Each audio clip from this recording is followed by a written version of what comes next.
안녕하세요. 인생 짬밥으로 조근조근 유튜브 하는 김용숙입니다. 오늘도 대부분의 시청자들께서 사랑의 콜센터를 시청하셨겠죠? 저도 시청했습니다.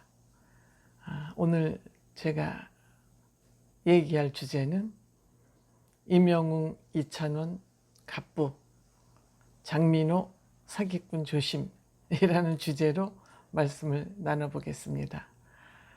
오늘 사랑의 콜센터의 주제는 스트레스 관련 주제입니다. 이거에 대한 얘기를 시작해 보겠습니다. 시청해 주시고 댓글 남겨주시고 구독 신청해 주시는 저희 시청자들께 감사한 말씀 드리면서 앞으로도 계속 구독해 주시고 시청해 주시고 댓글 남겨주시고 알림 버튼 설정해 주시기 바랍니다. 대단히 고맙습니다.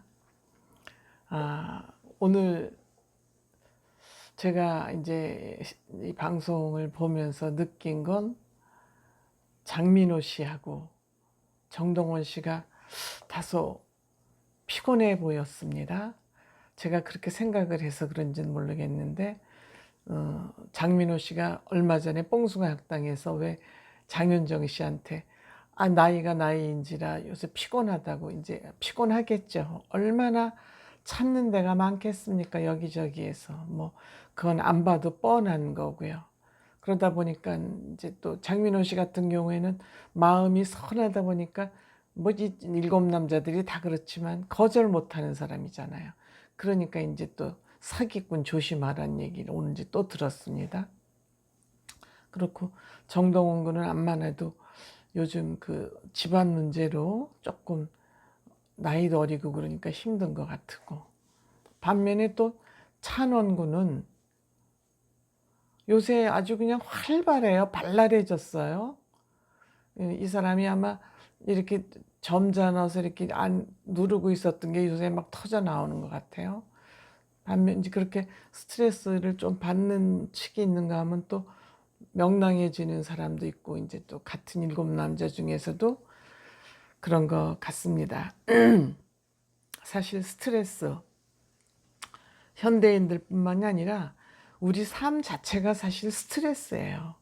그 뭐 전문 용어로 고해, 쓸고에다가 바다해자라. 그러니까 삶 자체가 그냥 고통이라는 거죠. 근데 이제 현대인들은 좀 경제적인 여유가 좀 나아지면은 사실 스트레스가 없어야 되는데 더 스트레스가 많아지는 것 같아요.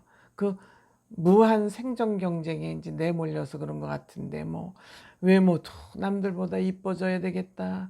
직장도 이제 요새는 평생 직장이 아니고 언제 잘려서 언제 또 거기서 나와야 될지 모르고, 왜 그렇게 결혼 안 하냐고 그래서 결혼 안 하는 것도 이제 또 스트레스에, 그것도 이제 자유스럽지 못한 거예요.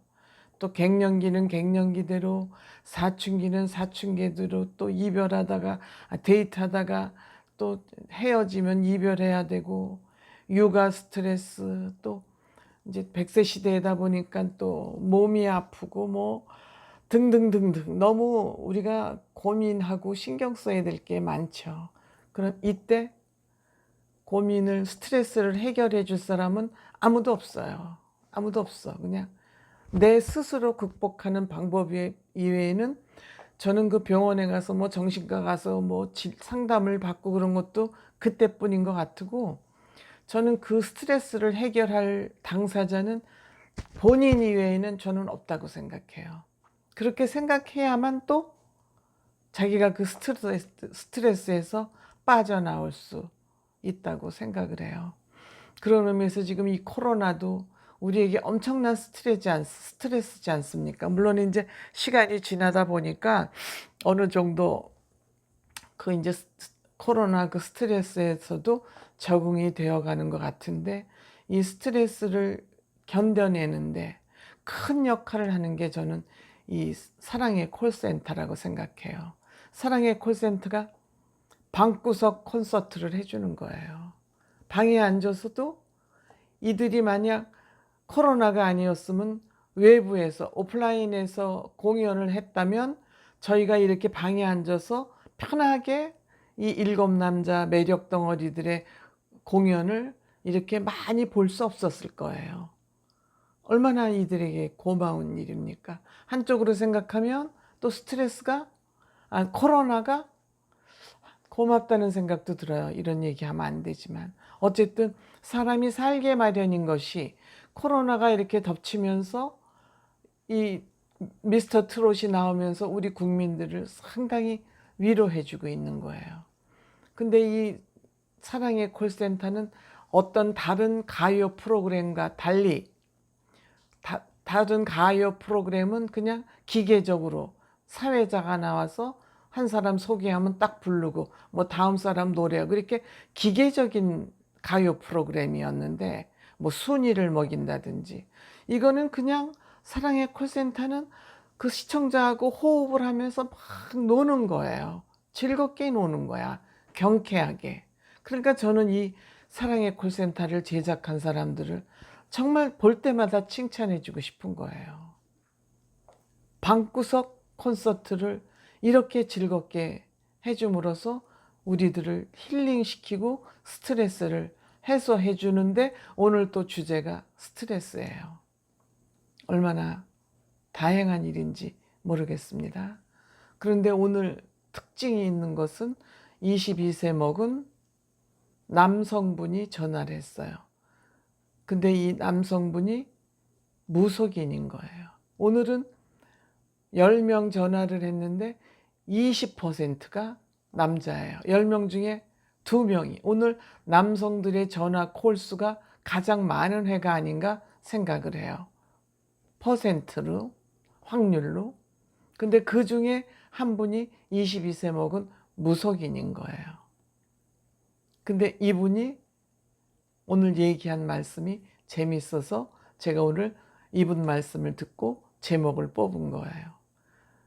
김성주 씨하고 부음 씨가 누가 가장 돈이 많을 것 같으냐, 부자가 될 것 같으냐, 그러니까 이명웅 씨라고, 그리고 그 다음에 이찬원 씨라는 거예요. 이명웅 씨가 부자, 돈이 많을 거라는 건 나도 알겠어요. 왜냐?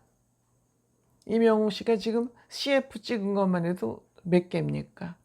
뭐 진으로 뽑혔으니까 뭐 어디에서 섭외 1순위라는 건 말할 것도 없고, 그건 나도 알겠어요. 그런데 이찬원 씨는, 이찬원 씨면 지금 CF를 못 찍은 것 같아요. 하여튼 저는 아직까지는 못 보고 있어요. 그런데 이찬원 씨가 돈을 그 다음으로 많이 벌 것 같다는 거예요. 그리고 이분은 노래 점수도 또 맞히더라고요. 그러니까 이찬원 씨가 돈이 많이 벌 것 같다? 그거에 왜 제가 동의를 하냐면, 이 사람은 제가 앞으로 꿈이 크기 때문에 뭐 기획사를 하든 노래 이외에 무슨 일을 저지를 것 같은 사람이거든요. 그래서 이찬원 씨가 그 다음으로 부자가 될 것 같다는 거 공감이 가더라고요.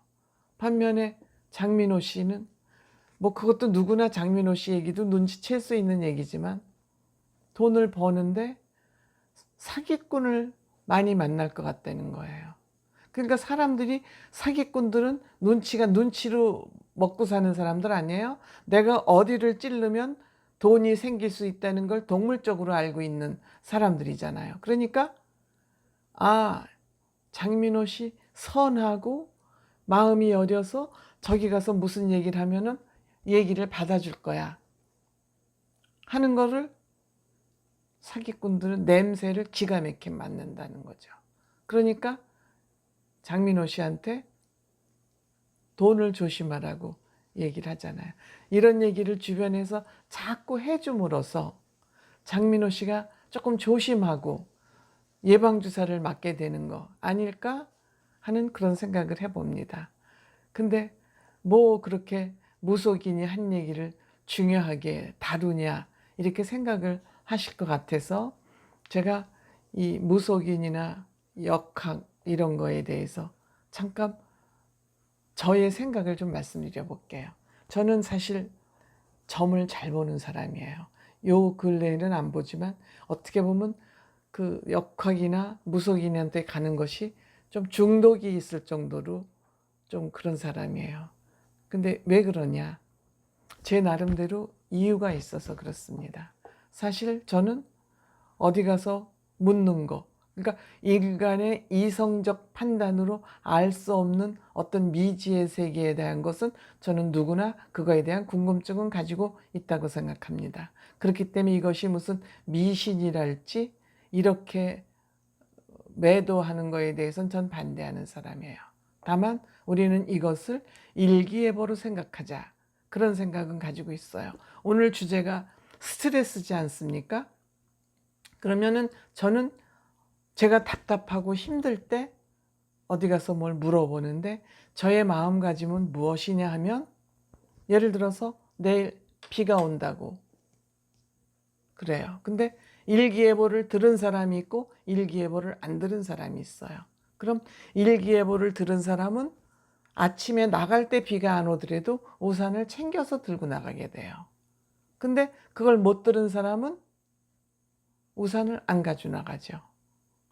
그러면 우산을 가지고 나갔다고 해서 비를 완전히 맞지 않느냐? 아니에요. 요 위로만 안 맞겠죠.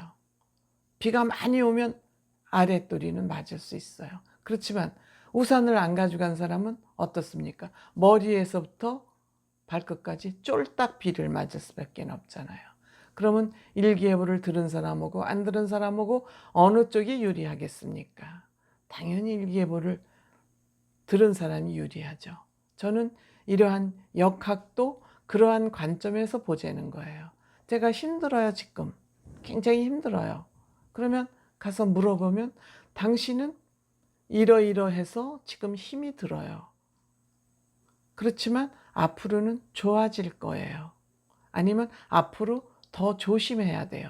이런 얘기를 듣고 오게 되겠죠. 이게 맞고 틀리고에 상관없이 이거를 내가 어떻게 받아들이냐에 따라서 스트레스를 해소하고 도움이 될 수 있다는 거예요.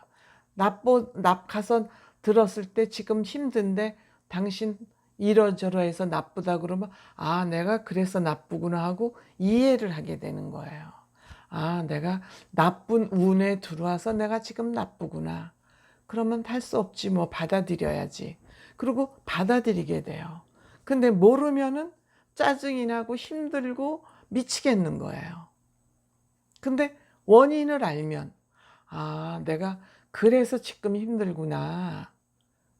그런데 앞으로 이렇게 해서 좋아질 거예요. 그러면 좋다는 얘기를 듣고 오면 아, 내가 언제 좋다니까 희망이 생기는 거예요. 원인을 알면 스트레스가 해소가 되고 희망이 생기면 그로 인해서 또 스트레스가 해소가 되고, 근데 앞으로도 계속 더 나쁠 수 있으니까 이런 걸 조심하세요. 그러면 그 조심을 하게 되니까 또 나쁜 일을 예방할 수 있고, 그런 차원으로 해석을 하면은 저는 이 역학이나 무속인들한테 가서 궁금한 걸 물어보는 것은 내 인생의 일기예보를 듣는 것과 같다. 이렇게 해석을 하면 좋겠다. 다만 그분들한테 가서 당신 나쁘니까 부적을 써라, 구슬하라, 이런 거는 저는 조심하라 그러고 싶어요.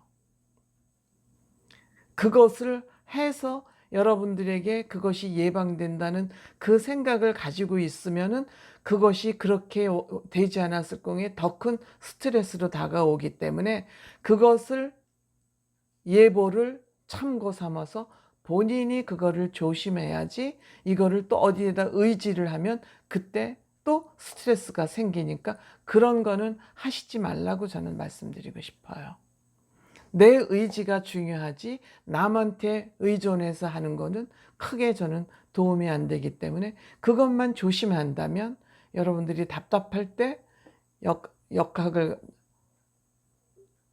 명리학자를 찾아가서 상담을 한다거나 무속인을 찾아가서 상담을 하는 것, 저는 스트레스에 과히 나쁘지 않다고 그런 생각을 합니다. 그래서 그거를 물으러 갈 때도 자기의 중심을 놓지 않고 중심을 세우고 그런데 상담을 가는 것이 좋다. 우선 이런 말을 하고요. 오늘 제가 또 영웅 씨하고 찬원 씨 얘기를 마지막으로 또 할 수밖에 없는 거는 이 두 사람이 보면 볼수록 점점점 가까워지고 있어요. 돈 얘기가 나오니까 영웅 씨 돈이 많이 벌고 그 다음에 찬원 씨라 그러니까 영웅 씨가 있다가 쟤는 돈을 요새 물 쓰듯이 한다고 그러니까는 찬원 씨가 멈칫하더라고요. 아마 찬원 씨가 요즘 학생 신분에서 사회에 나와서 조금 돈이 생기니까 돈을 아마 여유 있게 쓰는 것 같습니다. 근데 이런 얘기를 하는 거 할 수 있다는 건 생활을 서로 알고 있기 때문에 할 수 있고 친하기 때문에 이런 얘기도 할 수 있다고 저는 생각을 하고 오늘 또 찬원 씨가 한 건 했어요.